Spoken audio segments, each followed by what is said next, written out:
Auxiliary verb क्या हो जाएगा? हैज बीन या हैड बीन। तो ये सब्जेक्ट क्या है? दे।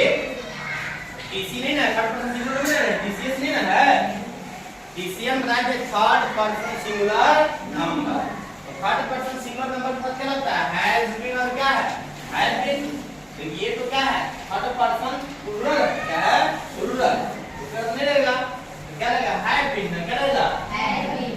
अब यहां हम प्रयोग करेंगे क्या? Had been. क्यों नहीं किए? क्योंकि मैं लिख दिया हूं जब वाक्य इंट्रोगेटिव प्लस नेगेटिव हो तो नॉट का प्रयोग सब्जेक्ट के बाद और बीन या बी का प्रयोग नॉट के बाद करेंगे। समझ रहे ना? बीन या बी का प्रयोग किसके बाद करेंगे? नॉट के बाद। इस बात ध्यान रखना होगा। अगर हम why have been यहां कर देते हैं तो सही होता कब? कब सही होता? जब नेगेटिव नहीं होता तब, केवल इंट्रोगेटिव सेकंड होता तब। लेकिन जब इंट्रोगेटिव में नेगेटिव आ जाए तो बीन और बी का प्रयोग क्या करेंगे? नॉट के बाद। ठीक है? अगर केवल एक नहीं हटा देते हम तो हम क्या करते हैं? why had been। क्लियर हो गया? देखिए मैं लिख चुका हूं यहाँ पे कि जब वाक्य इंट्रोगेटिव प्लस नेगेटिव हो, देखिए ये तो चार स्ट्रक्चर है हमारा, affirmative, negative, interrogative first, interrogative क्या है? सेकंड। लेकिन जब इंट्रोगेटिव में नेगेटिव आ जाए, चाहे वो इंट्रोगेटिव फर्स्ट हो प्लस क्या हो? सेकंड हो, अब उसमें नेगेटिव आ जाए तो जब भी बी ना बड़े ऑक्सिलरी वर्ब के साथ हो, बी ऑक्सिलरी वर्ब, देखिए ना दोनों स्थिति में होता है। यानी परफेक्ट कंटीन्यूअस में, चाहे वो पास्ट परफेक्ट कंटीन्यूअस हो, चाहे प्रेजेंट हो, चाहे फ्यूचर परफेक्ट कंटीन्यूअस, इसी में तो बीन आएगा।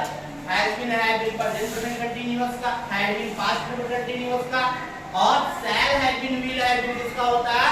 Future perfect continuous. यही तीन केस में तो बीन और रहो ना। और एक होता है आपका किसमें? जब शैल बी, विल बी की बात करेंगे, फ्यूचर कंटीन्यूअस। क्लियर हो गया? तो अगर फ्यूचर कंटीन्यूअस हो और उसमें नेगेटिव से प्लस नेगेटिव आए तो हम वहां पे भी बी का प्रयोग नहीं करेंगे अगर नेगेटिव होता। क्लियर हो गया? तो why had हो गया हमारा यूनिवर्ब। फिर क्या करेंगे? सब्जेक्ट। क्या करेंगे? सब्जेक्ट। सब्जेक्ट क्या है? दे। विलोप का हो जाएगा ना? तो दिक्कत। फिर क्या करेंगे इसके बाद? नॉट। क्या करेंगे? नॉट। क्योंकि सब्जेक्ट पर नॉट ना, सब्जेक्ट के बाद देखिए वो तो नॉट का प्रयोग सब्जेक्ट के बाद, दे नॉट। और फिर क्या करेंगे? बीन हो जाएगा। फिर अपने प्रोसेस पे आएंगे।